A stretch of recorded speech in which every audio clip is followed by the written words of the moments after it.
While you at it peeping this shit, go ahead to youtube.com/waterway TV and subscribe to that shit. Yeah, you know the waves in it. Baseball when hitting a home run, hit it with the coldest rains. And even on my bad days, I'm a clutch to finish. The track diminished, the booth burnt, hands is itching. Damn.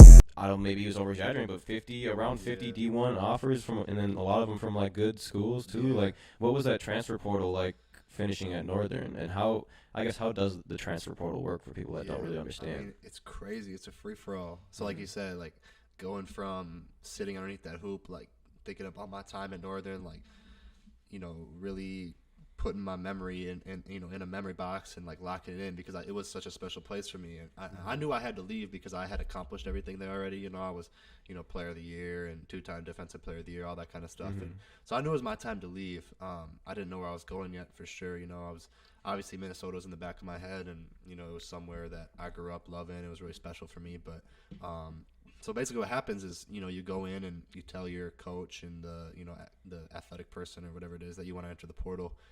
So they put you in there, and right when they put you in, it's a free reign for any coach. So I probably got put in. It was like a Tuesday or a Wednesday, and I probably got put in there at like 10:45, and I was still in my coach's office. So I got the email. I was like, "Oh, you're in the transfer portal." So I was like, we had a good relationship, so all that kind of stuff. And then I went home, and I actually went to my buddy's apartment because I didn't think anything was gonna be too crazy yet. And by the time I got to my buddy's apartment, I had like 8 missed calls, and all this, like, my phone was just blowing up, and my phone was already at like 50% or something like that. So I was like, I need to find a charger first of all, because I was like, this is gonna get crazy. So I had some feelers out there in some schools that I knew was gonna call. I probably had a couple different schools, but I didn't think it was gonna be as crazy as it was.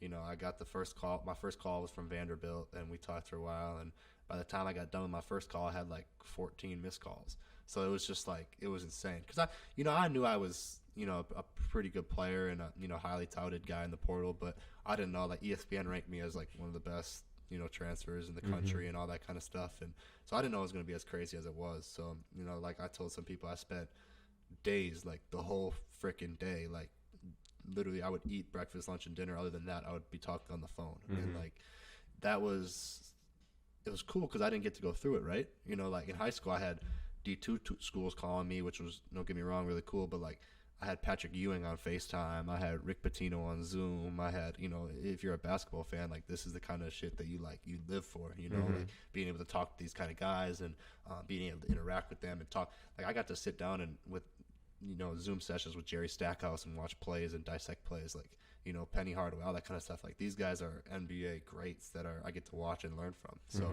I took it really important to me, and it, something that I obviously I was trying to find my school, but I was also trying to like learn about the basketball process more and that kind of deal. And so I eventually cut it down to 8. And then when I cut it down to 8, I actually came back home, and I was like, I told my mom and my dad, I was like, I want to go down to the campus of Minnesota and just like try to envision myself there. And when I did that, it was over with. Like I wasn't going anywhere else, like I just knew, like, being from here and, coming back, and like I didn't have this opportunity at high school. I think that's what kind of had it too, is like if Minnesota would have offered me at high school, which was kind of not realistic, hell yeah, like no question, yes, coach, I will be there tomorrow type of deal, and now that it's real and it's there and they want me, it wasn't like, You had to walk on or something just for an opportunity. It was like, no, we need you, dude. Like, you're going to come and start, and you're going to come and play for us, and you're going to be a player here. And I was like, hell, like, yes. Like, I came here, I was like, yes, there's no, like, I can't go anywhere else now. So, yeah, that's kind of how the process went for me. I think it was different for everybody for sure, but, like, it was kind of overwhelming for me, but I enjoyed it, and I tried to, like, stay positive and stay in it at all times for sure.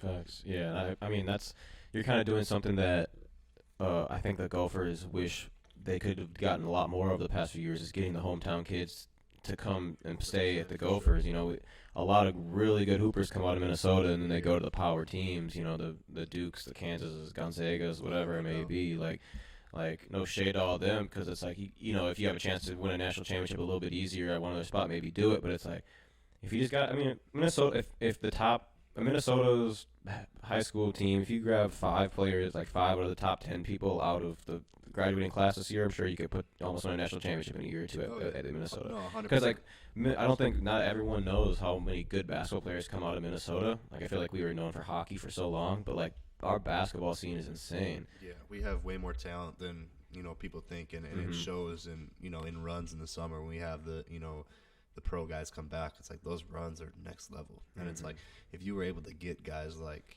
Gary Trent and the Hurt brothers and McKinley Wright, for those guys, for example, like you get them to decide to stay home, and they want to too. That's the crazy thing is like people wanted to stay home, and I think that's what's so exciting about Coach Ben and what we're doing here at Minnesota is we got this year we got 3 of the top guys in Minnesota, and they're going to be good players for us.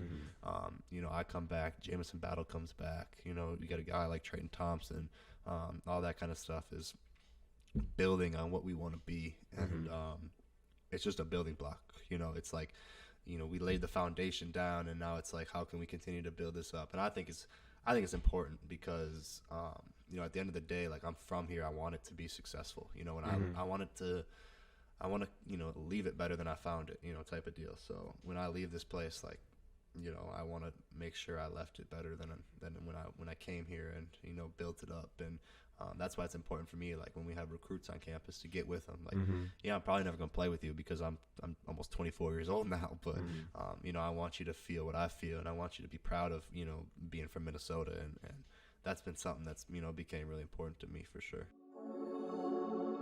Do you always call him Gibby?